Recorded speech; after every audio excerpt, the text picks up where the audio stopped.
A'udhu billahi mineşşeytanirracim. Bismillahirrahmanirrahim. Meyrimdүү жана ырайымдуу Аллах Тааланын аты менен баштайм. Ассаламу алейкум, урматтуу бир туугандар, амансыздарбы, жакшы турасыздарбы? Сиздер кайрадан Байбилим медиа каналындасыздар. Биз сиздер менен араб тили боюнча тартылып жаткан 4-чү видео сабагыбызды баштайбыз. 4-чү видео сабагыбызды баштаардан мурда, эгерде сиздер араб тилин мыкты деңгээлде, жакшы деңгээлде өздөрүнү кааласаңыздар, биздин устазыбыз Ашур Али уулу Маулян устаздын ушул Сажда аттуу китебин алып, сабактарды күзөтүп барсаңыздар болот. Бир нерсени айтып коеюн, биздин бул видео сабактарыбыз сиздердин араб тилин өздөрүңүздөргө жетишсиз болот.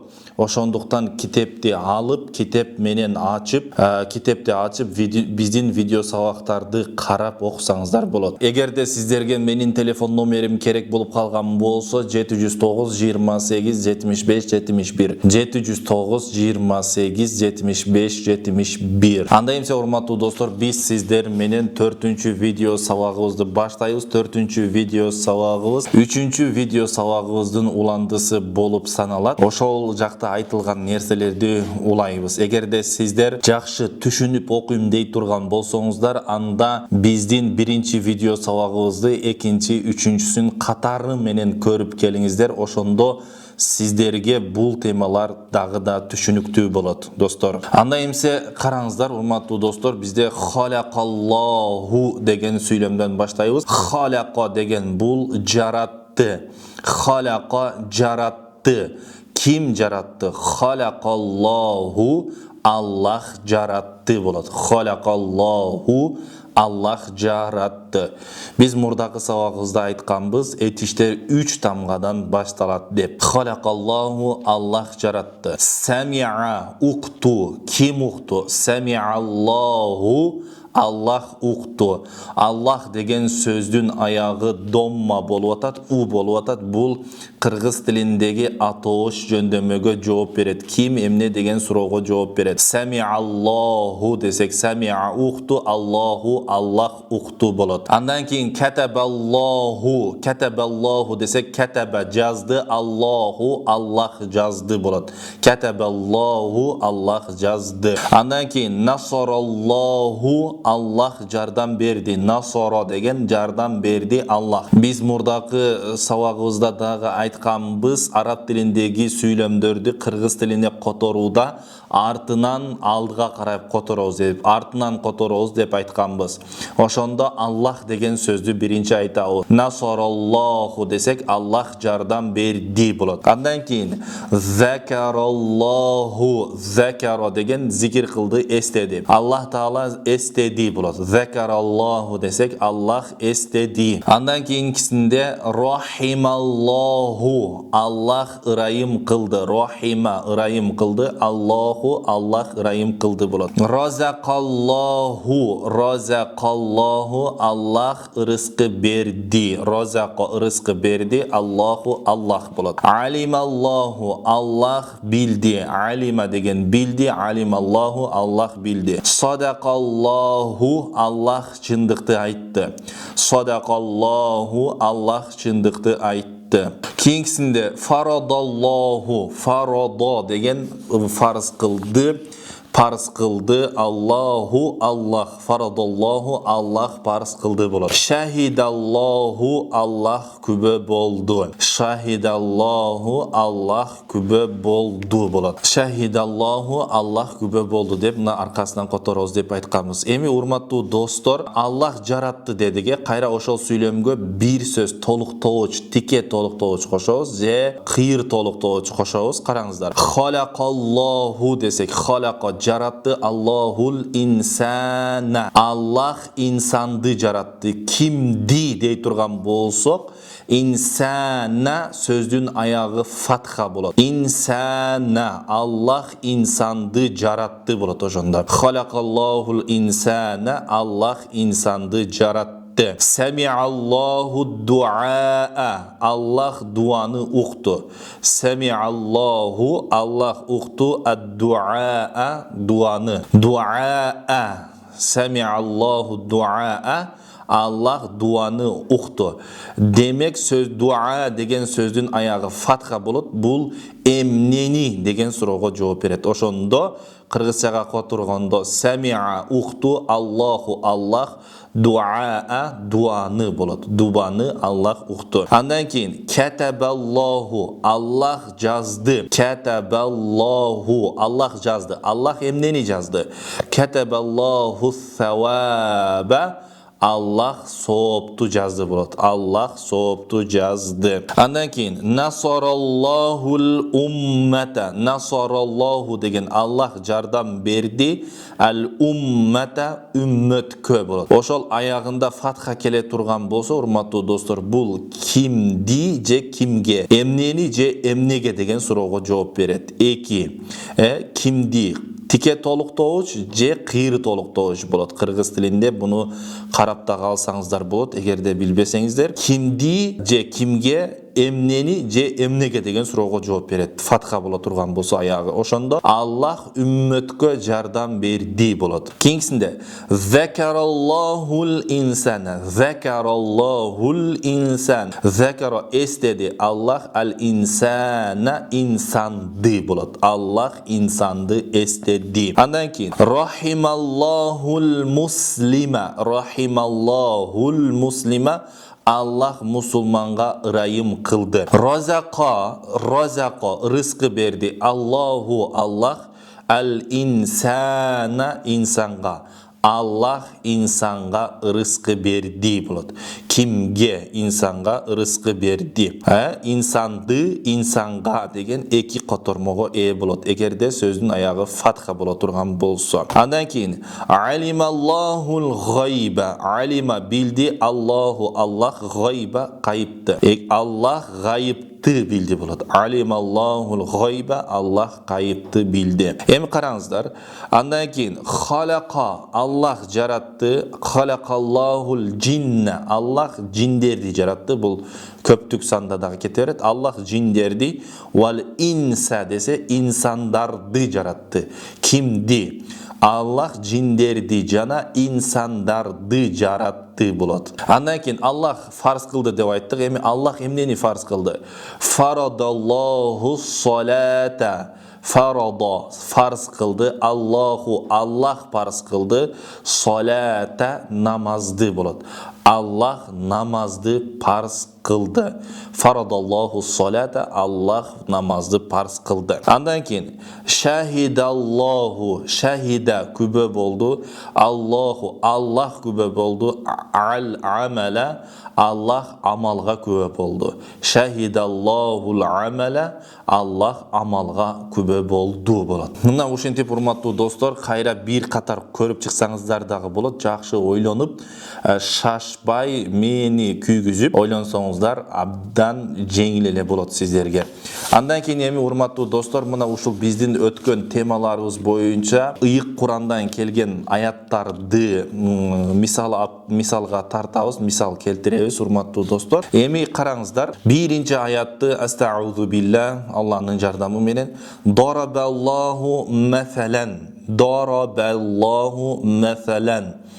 Дарабаллаху мафалан десе Нахл сүрөсүнүн 75-ci аят экен. Дараба десе, эми бул жерде эгерде жашоо турмушта, күнүмдүк турмуштагы дораба деген сөздү колдоно турган болсок, бул уру дегенди берет, уру. Ал эми Куранда эгерде дораба мафалан деген келе турган болсо, дораба мафалан деп келе турган болсо, анда бул эгер дораба деген сөз, масал деген сөз менен келе турган болсо, демек мында бул мисал келтирүү, дораба деген келтирүү деген маанини билдирет. Ошондо дораба мафалан деп келе турган болсо, мисал келтирүү болот. Уру эмес, мисал келтирүү болот. Дарабаллаху мафалан дей турган болсок, демек дороба келтирди, Аллаху Аллах келтирди, мафалан мисал. Аллах мисал келтирди. Мына сөзмө сөз которо турган болсок, мына ушундай болот. Дороба келтирди, Аллаху мафалан, Аллах мисал келтирди. Бул жердеги мафалан деген сөз доробаны ээрчип келген. Доробаны ээрчип келген. Ошондуктан дороба деген сөз бұл жерде келтірүү маанисин билдирет. Эми экинчисинде караңыздар, урматтуу достор. Ва дарабаллаху масалан карьятан. Ва дарабаллаху масалан карьятан. Ва дегени биз мурда өткөнбүз жана дегенди билдирет. Ал эми же болбосо дараба деген келтирди. Kim keltirdi? Allahu. Allah keltirdi. Meselen misal keltirdi. Daraballahu meselen. Allah misal keltirdi. Koryetten bir ayıldı bulat. Allah bir ayıldı misal keltirdi bulat. Allah bir ayıldı misal keltirdi. Koryeten degen söz uşul jerde dostlar tanwin bolup tanwin bul Arap dilinde nakira dep koyot, belgisiz. Oşonduktan bir ayıldı dep aytabız da, Kırgızça bir ayıldı dep ayta turgan bolsok, demek bunda dağı belgisiz bolot da. Mına oşonduktan dağı bir ayıldı dep aytabız. Misal üçün үйүңүзгө bir kişi kele turgan bolsa, belgisiz biz bir kişi kelse, bir kişi keldi dep aytasızlar. Siz tanыбай turgan, tanış emes bola turgan bolsa, ne deysiz? Bir degen sözdü Kırgızçada koldanabыз. Mına oşonduktan dağı bul jerde biz koryatan degen tanwin menen kelgen sözdü bir dep aytabız. Andan keyin 3-cü ayatda Estağfurullah billah daraba keltirdi Allahu, Allah keltirdi meselen raculan.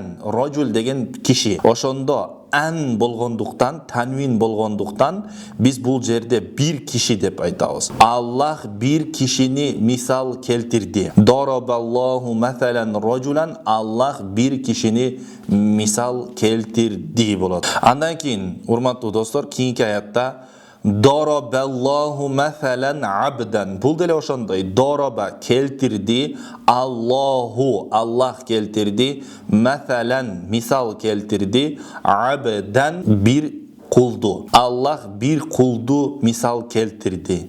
Allah bir pendeni misal keltirdi. Cebol boso. Allah kuldu misal keltirdi. Allah bir kuldu misal keltirdi bolat oşondo. Hem keyinki ayatda Estağfurullah billah daraballahu. Daraba keltirdi Allahu, Allah keltirdi meselen misal keltirdi kelimeten toyyibeten. Kelimeten degeni söz, toyyibeten degeni жақшы. Allah жақшы sözdü misal keltirdi. Allah bir жақшы sözdü misal keltirdi bolup atat. Doroba demek bul ötkön çakta, bizdin temabızga tiyешелүү uşul. Doroba keltirdi Allahu, Allah meselen misal kelimeten sözdü toyyibeten жақшы. Demek bul jerde ökön teң belgisiz bolup atat. Kelimeten tanwin toyyibeten bolgonduktan, en bolgonduktan belgisiz bolup atat. Buna oşonduktan Allah жақшы bir sözdü misal keltirdi dep aytabız. Andan keyin urmattуу dostlar, keyinki ayatка maani beriңizdер. Faba'asallahu ghuraban. Ba'asa degeni jönötүү. Fa degen bul jerde aşıkça bolup kalat. Fa degen je bolbosam kede fa sebebiye dep koyot, kede sebepti bildirip kelet. Al emi kede bolsa bul zaida bolup kalat, aşıkça bolup kalat. Em bul azır bul jerde aşıkça maani berbey turabız buga. Faba'asa degeni ba'asa degen demek bul jerde 4 tamga bolup atat. Faba'asa degende 4 tamga bolup atat. Negizi etiş biz aytkanbız 3 tamgadan ele turat dep aytkanbız. Oşonduktan bul jerde azır biz fani alıp turabız. Birok fani bul jerge mani berbey turabız. Ba'asa dese jönöttü, jönöttü. Kim jönöttü? Allahu. Allah jönöttü. Oşon üçün dağı Allah degen sözdün harakatı bul jerde domma u bolup atat. Ghuraban degen bir karga. Allah bir karganı jönöttü. Allah karga jönöttü desek dele bolat. Allah karga jönöttü.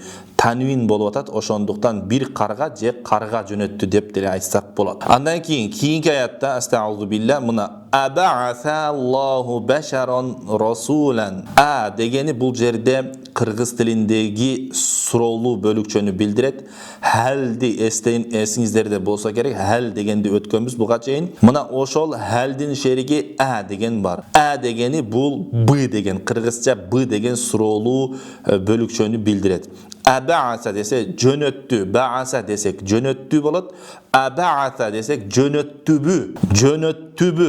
Аллаху, Аллах жөнөттүбү. Башарон, бир адамды, расулан элчи кылып болуп калат. Ушул жерде кылып деген сөздү кошобуз. Аллах бир адамды элчи кылып жөнөттүбү. Аллах бир адамды элчи кылып жөнөттүбү деген маанини билдирет бул жерде. Абаасаллаху башаран расулан, Аллах бир адамды элчи кылып жөнөттүбү. Андан кийинки аятта Валлаху, ва дегени жана деп айтканбыз. Жана Аллаху, Аллах халака, жаратты. Кулла, ар бир, кулла деген ар бир, даббатин, тирүү жандыкты. Аллах ар бир тирүү жандыкты жаратты. Мин деген дан, маин деген су. Мин маин деген ошондо судан болот да.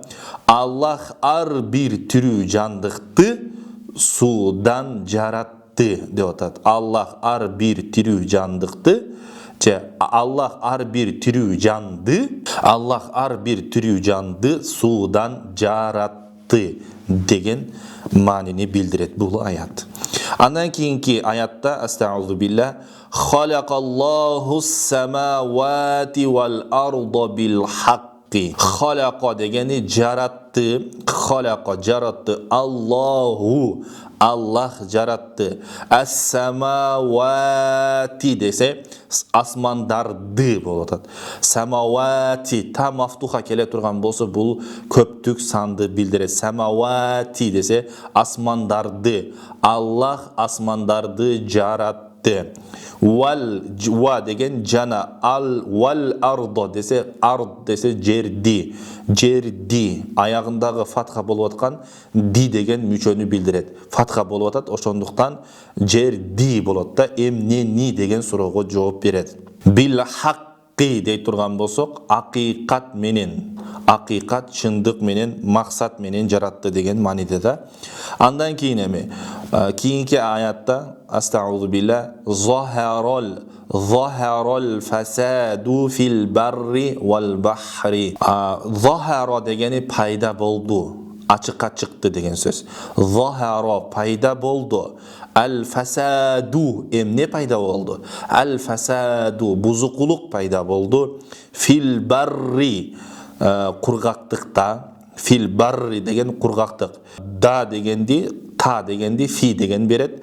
Вал бахри жана деңизде. Бахр деген деңиз. Ва дегени жана. Бузукулук кургактыкта жана деңизде пайда болду деген маанини туюнтат бул аят. Андан кийин акыркысы бул жөн эле сөз. Садакаллахул азиму. Садакаллахул азиму. Садака деген чындыкты айтты. Бул этиш 3 тамгадан туруп атат. Этиш бул садака, чындыкты айтты. Аллаху, Аллах айтты. Ал азиму, улуу Аллах болот да. Ошондо аркасынан которобуз, артынан которобуз. Ошондо улуу Аллах чындыкты айтты. Улуу Аллах чындыкты айтты. Урматтуу достор, мына ушинтип биздин 4-чү видео сабагыбыздагы аягына келип жетти. Эгерде сиздер араб тилин дагы да мыкты деңгээлде жакшы өздөштүрүүнү кааласаңыздар, Маулян устаздын Сажда китебин алыңыздар жана ушул китеп менен сиздер Кудай буйрса араб тилин мыкты деңгээлде өздөштүрүп аласыздар. Кийинки сабагыбыздан жолугушканга чейин сак саламатта туруңуздар. Сиздер менен мен Аладдин Исламидинов болдум. Ассаламу алейкум ва рахматуллахи ва баракатуху.